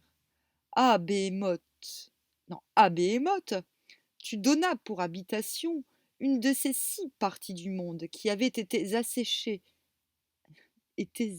n'importe quoi, qui avaient été asséchées le troisième jour de la création, celle où se trouvent 1000 monts. À Léviathan, tu donnas pour résidence la 7e partie du monde, la partie humide, la mer. Tu les conservas pour servir de pâture à ce que tu voudras, et au moment que tu voudras.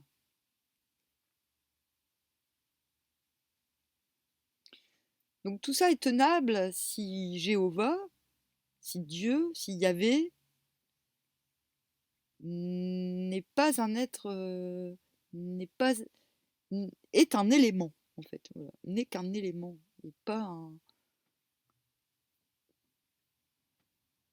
quelqu'un qui a fait l'homme à son image. Sinon ça ne se, tout ce bordel ne tient alchimiquement que si Dieu est un principe, mais du coup un principe que nous pouvons connaître, puisqu'il est créateur de tout. Ça veut dire qu'il est en nous.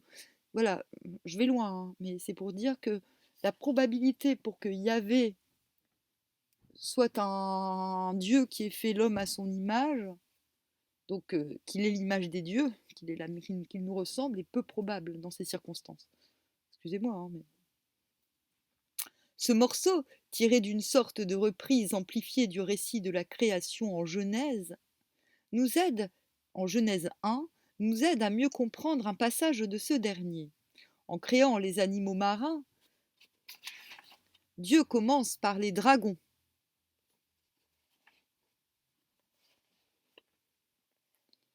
Donc, Taninim, pluriel de Tannin, un des noms des monstres primordiaux.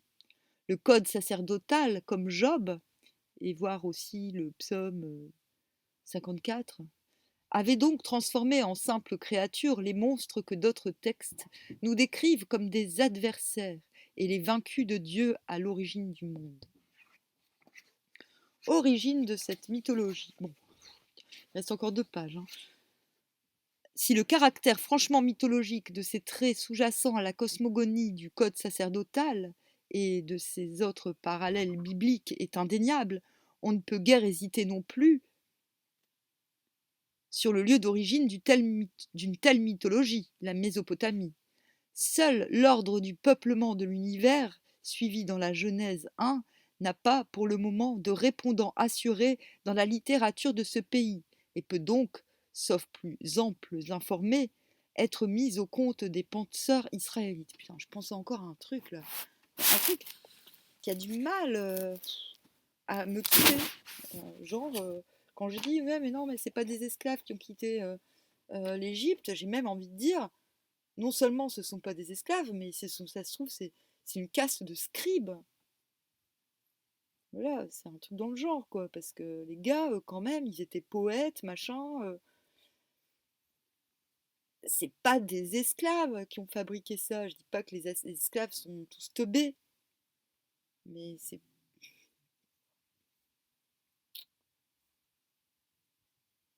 Pour moi, c'est un contre-pouvoir politique de d'Égypte qui s'est pas barré à cause de l'oppression, mais parce qu'il sentait bien le vent tourner, qu'il savait bien que ça allait s'écrouler, et que le seul moyen d'avoir de l'influence sur un groupe de personnes, quelle que soit leur intention, ça se trouve ses intentions étaient très bonnes,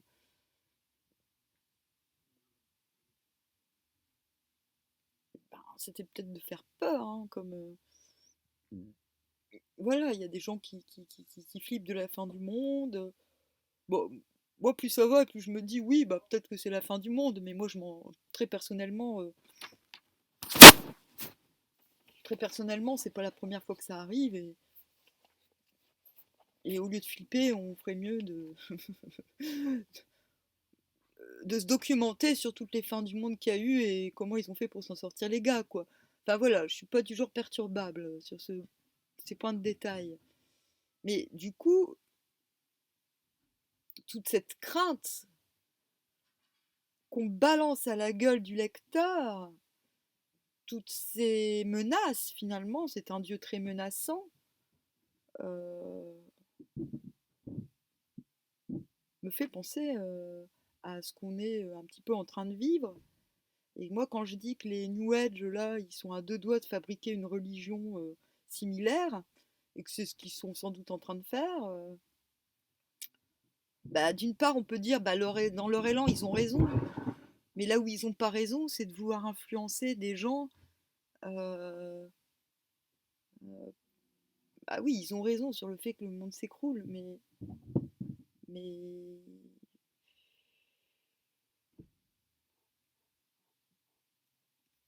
je crois pas que c'est en faisant flipper les gens qu'on peut reconstruire.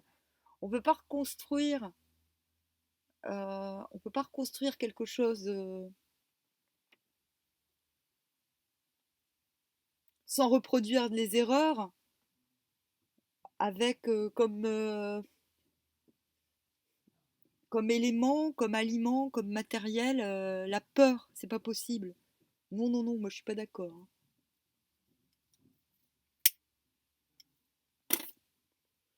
Parce que sous leur petit air de on a tout compris à la vie, là, les New Age, euh, bah, ils sont pas, ce sont pas des gens très courageux, hein, moi désolé, ils ont peur de tout, hein.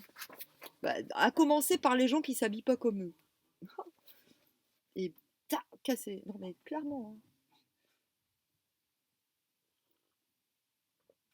Alors, pour des gens qui passent leur temps à te dire non mais t'es pas assez ouvert d'esprit, c'est pour ça que tu comprends pas. Excusez-moi, mais s'il y a bien des gens qui sont pas ouverts d'esprit, c'est bien les New Age, hein. Alors, donc j'en étais où?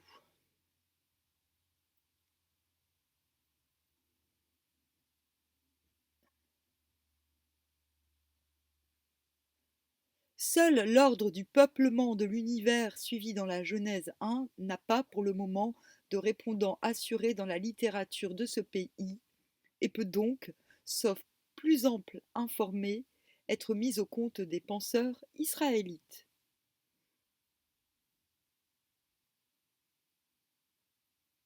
Mais la cosmologie, j'ai l'impression que c'est un peu ce que je viens de dire, mais pas vraiment. Bref. Mais la cosmologie supposée par la mise en ordre des ères de l'univers est, dans ses lignes essentielles, identique à celle qu'avaient élucubrée les sages de Mésopotamie, bien avant qu'Israël existât et se mit à penser et écrire. Et surtout, le premier acte de la création du monde traduit exactement la mythologie des origines telle qu'on l'a trouve élaborée dans la célèbre épopée babylonienne de la création, l'Enuma Elish, traduite et commentée ci-dessus. Comme elle, les textes bibliques post-exiliens, dûment rapprochés et analysés, font commencer la création par une gigantesque lutte entre le Dieu créateur, Marduk en Mésopotamie, Yahvé en Israël, et un immense chaos aqueux où se trouvent mêlées deux masses monstrueuses. En Mésopotamie, ce sont Tiamat, l'océan cosmique, et Apsu, l'océan terrestre. Pas que, hein, Apsu, c'est pas que ça, hein. En Israël, les vocables diffèrent, et du reste varient suivant les traditions, comme nous l'avons vu. La première des deux masses aqueuses porte plusieurs fois le nom d'Abîme, traduction courante de l'hébreu Tehom, lequel est peut-être un nom propre, en tout cas linguistiquement identique à Tiamat. Et même le terme d'Apsu paraît représenté dans l'expression hébraïque d'Apché Erek, ou Eres, l'Apché Eres, les confins de la terre, laquelle marque les limites de la terre et désigne du même coup les rivages de cet océan terrestre qui l'entoure. C'est pénible parce que pendant que je lis et que j'écoute ce que je lis, mon esprit, euh, fab... mon esprit réfléchit en même temps. Et c'est pénible, hein. La séparation de la masse aqueuse en eau supérieure et inférieure, selon le code sacerdotal, rappelle la séparation du corps de Tiamat en deux parties, dont l'une devient le ciel et l'autre la terre. Et même le choix du verbe fendre dans Isaïe et Job, pour marquer l'acte par lequel le Dieu créateur l'emporte sur le monstre cosmique, trahit une donnée concrète de l'épopée babylonienne, où le cadavre de Tiamat est partagé en deux par Marduk. Et d'ailleurs, il oublie de signifier le serpent cosmique qui a plusieurs noms. Où est-ce que je l'ai noté? Il y a Apopie, mais il y a d'autres noms que j'ai trouvé plus rigolos. Bon bref, il y a le serpent cosmique des Égyptiens, hein, aussi. Non, parce que je suis un peu étonnée qu'ils fassent pas le parallèle avec l'Égypte. Parce que l'Égypte, voilà, on fantasme beaucoup, mais très concrètement,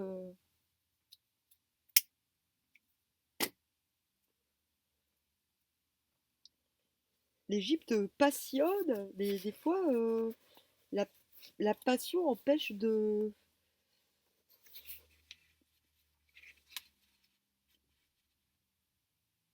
Je sais pas, moi, quand j'entends les gens parler de l'Égypte, c'est comme s'ils sont nés tout seuls, ils sont nés tout seuls.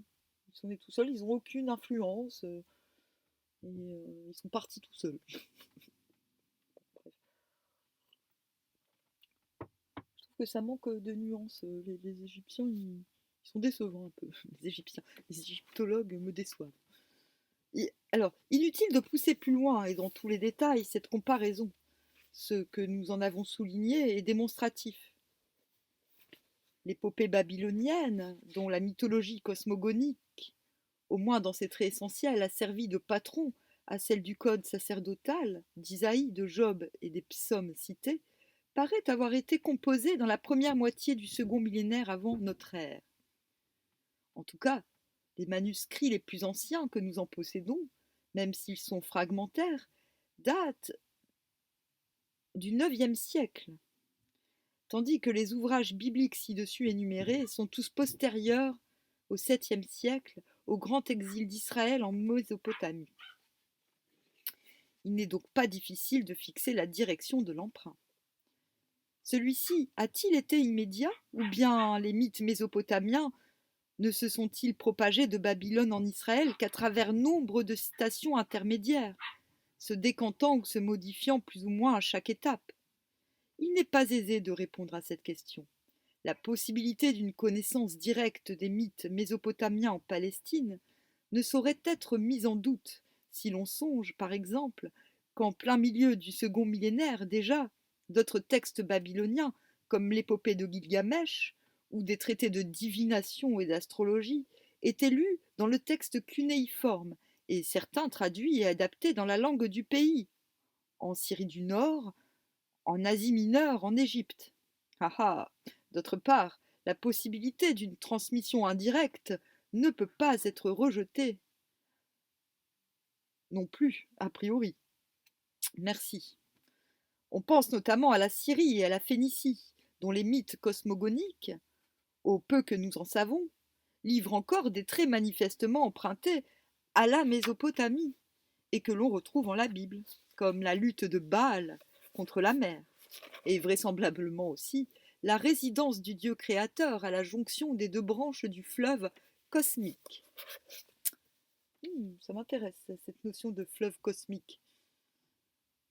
Cependant, on ne manquera pas d'être frappé par le fait que tous les textes bibliques qui reflètent le plus clairement la mythologie cosmogonique babylonienne ont été composés après l'exil, alors que dans la cosmogonie mythique du Yaviste, la seule qui nous ait été conservée d'avant, la création du monde, est présentée de toute autre façon, sur un thème dont l'essentiel est à peu près certainement d'origine autochtone, les emprunts mésopotamiens se trouvant ou fort limités, ou fort vagues et incertains, sans qu'aucun en tout cas trahisse indubitablement la mythologie propre à l'Enuma Elish. Oui, ce qui fait sens à ce que je disais avant, en fait. Dans ces conditions, on ne peut guère s'empêcher de penser que la cosmogonie mésopotamienne, peu ou mal connue en Israël avant l'exil, du moins à en juger par nos documents, a été ou portée pour la première fois à sa connaissance, ou beaucoup plus estimée et dans une certaine mesure adoptée par ses penseurs une fois mis en contact immédiat avec elle, en Mésopotamie même. Non, non, je crois pas. Ça m'étonnerait. Non, quand tu fondes une religion, à la base, tu crées une genèse. Donc ils ont sciemment pas créé une genèse mésopotamienne.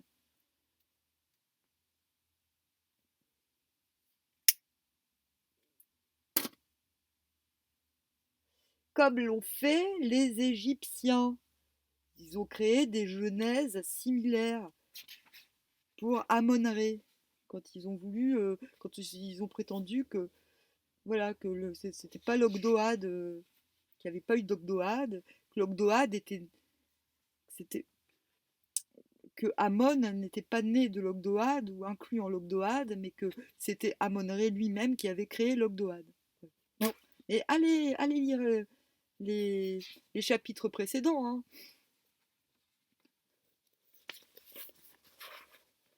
Théologie et mythologie. Mythologie et théologie se présentent ainsi à l'historien comme deux stades successifs de la pensée cosmogonique en Israël.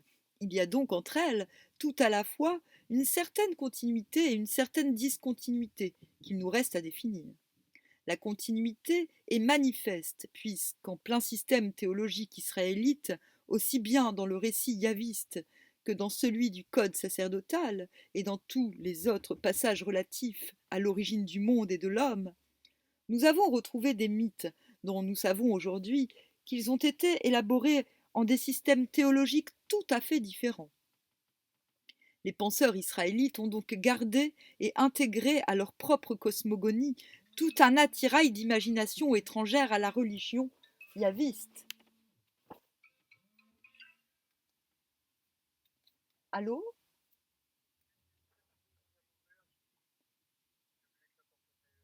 Ah, d'accord. Bon, je suppose que c'est urgent. Attends, parce que le temps que je me prépare là, il y en a pour quelques minutes.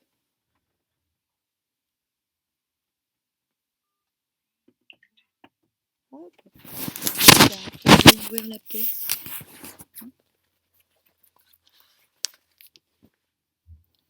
Hop. Tiens, bouge mon série. Bouge. Hop.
La voiture, mais t'es parti tout à l'heure.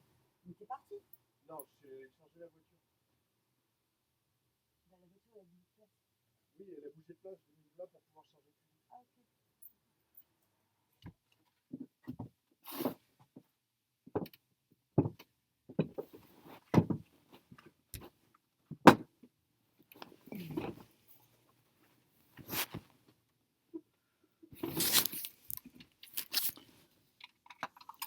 Bon, désolée, mais franchement, j'aurais pu couper, faire une nouvelle vidéo, mais on n'est pas à 3 minutes près. Hein.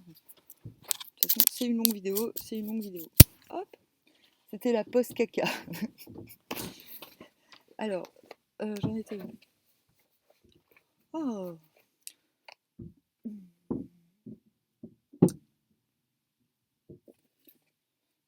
j'en étais où? Tu veux sortir mon lapin? Non, il y a trop de voitures.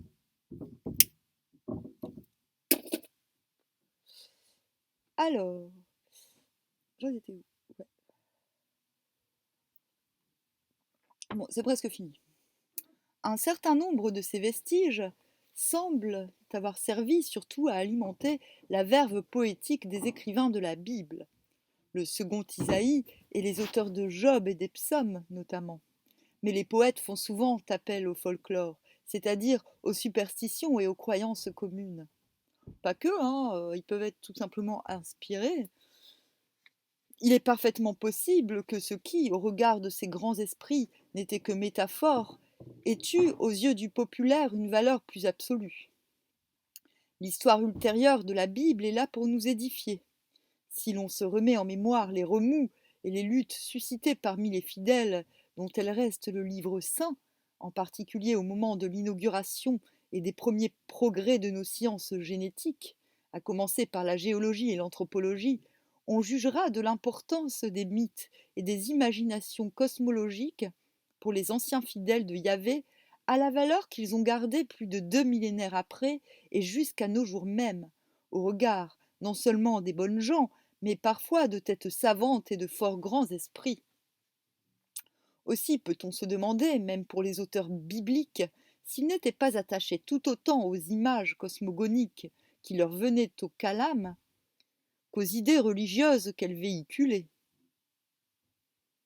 Qui nous dira par exemple dans quelle mesure l'auteur du Yaviste, en dépit de l'idée déjà haute qu'il se faisait de son Dieu, n'estimait pas véridiques, au moins confusément, des données qui pour nous ne sauraient être que des métaphores, comme le modelage de l'homme et des animaux.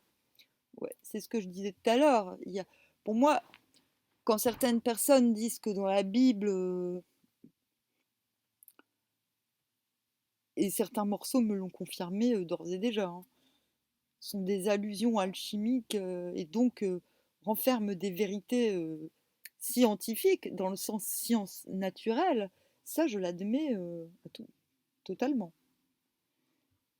Mais je ne pense pas que ce soit le cas de toute la Bible. Il faut arrêter de déconner. Enfin, voilà. Moi, c'est mon postulat. Il y a des cas où cette dépendance des écrivains bibliques par rapport au système mythologique adopté par eux va plus loin et atteint le domaine des propres idées religieuses. C'est ainsi qu'au moins dans la Bible elle-même, le concept de création proprement dite, ex nihilo, élaboré depuis, n'apparaît pas encore. Dieu organise un immense chaos, le transforme, le meuble, mais ce chaos existait au commencement, et nulle part il n'est dit indubitablement que Dieu en a été l'auteur, et l'a tiré d'un néant absolu antérieur. Or, c'est là un effet de la position même du problème cosmogonique dans la mythologie mésopotamienne, où seul le devenir était envisagé et non pas l'origine absolue des êtres. Il faut toutefois reconnaître que la chose est exceptionnelle et que, dans le domaine des idées maîtresses de la cosmogonie, la discontinuité est beaucoup plus manifeste entre la théologie israéliste et celle que traduisent les mythes antérieurs. Leur lutte est moins sensible dans le récit du Yaviste, sans doute parce que nous n'en connaissons pas les mythes sous-jacents dans leur contexte propre, et aussi parce que le système israélite arrêtait déjà en ses lignes essentielles, n'y est pas encore parfaitement développé. Mais si l'on cherche non plus les ressemblances mais les différences entre la version babylonienne de la cosmogonie selon l'Enuma Elish par exemple et la version du code sacerdotal et des autres écrits bibliques post-exiliens, le triomphe de la théologie d'Israël apparaît éclatant. Les récits de l'Enuma Elish et des autres cosmogonies mésopotamiennes, au moins si on les prend ut litera sonate, sont imprégnés de polythéisme et d'anthropomorphisme. Non seulement les luttes divines y sont fréquentes, et l'envie, la peur, la cupidité, la férocité, tous les vices des hommes y sont les mobiles constants des décisions des dieux relatives. Entre autres, à l'origine de notre monde, mais chose beaucoup plus grave et de portée bien plus considérable, la cosmogonie commence par la théogonie. Le devenir des dieux est compris dans celui de l'univers, et tous les dieux font intégralement partie du cosmos. Tous ces traits ont été éliminés dans la Bible. Le Créateur y est le seul Dieu. Merci. Les divinités primordiales, qui formaient la matière première du monde, merci, ont perdu leur caractère divin et n'ont gardé que leur aspect gigantesque et monstrueux.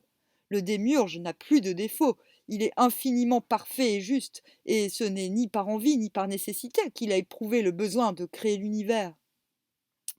Si Job, le second Isaïe et les psaumes conservent encore les traces de sa lutte contre le monstre primordial du chaos, le code sacerdotal la supprime. spiritualise l'action divine en faisant intervenir la parole efficace et ne garde même, au commencement, qu'un chaos impersonnel, transformant en simples créatures les êtres formidables qui l'avaient hypostasié. Et surtout, le Créateur ne fait plus partie du cosmos. Il n'est plus soumis au devenir, désormais réservé à ce dernier. Il n'y a plus un seul univers, englobant sous ses lois tout ce qui existe, mais deux sphères irréductibles, le Créateur et la créature. C'est là, me semble-t-il, une transformation de portée incalculable et le propre sommet du système cosmogonique israélite.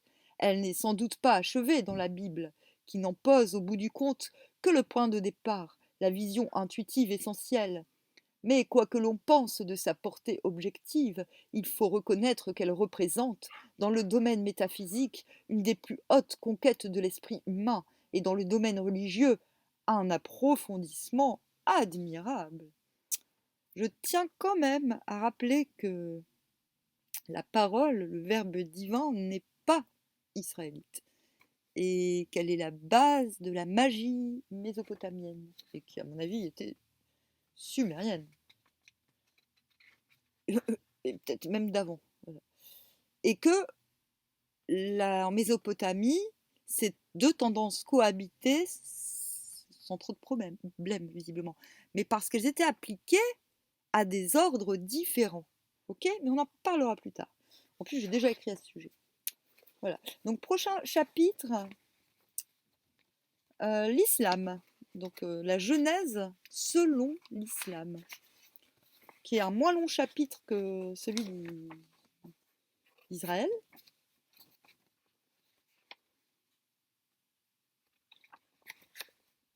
Et après l'islam, on aura les Turcs et les Mongols. Bon, bah, c'est bien, hein. Je suis curieuse de voir ce que ça va donner. Hop.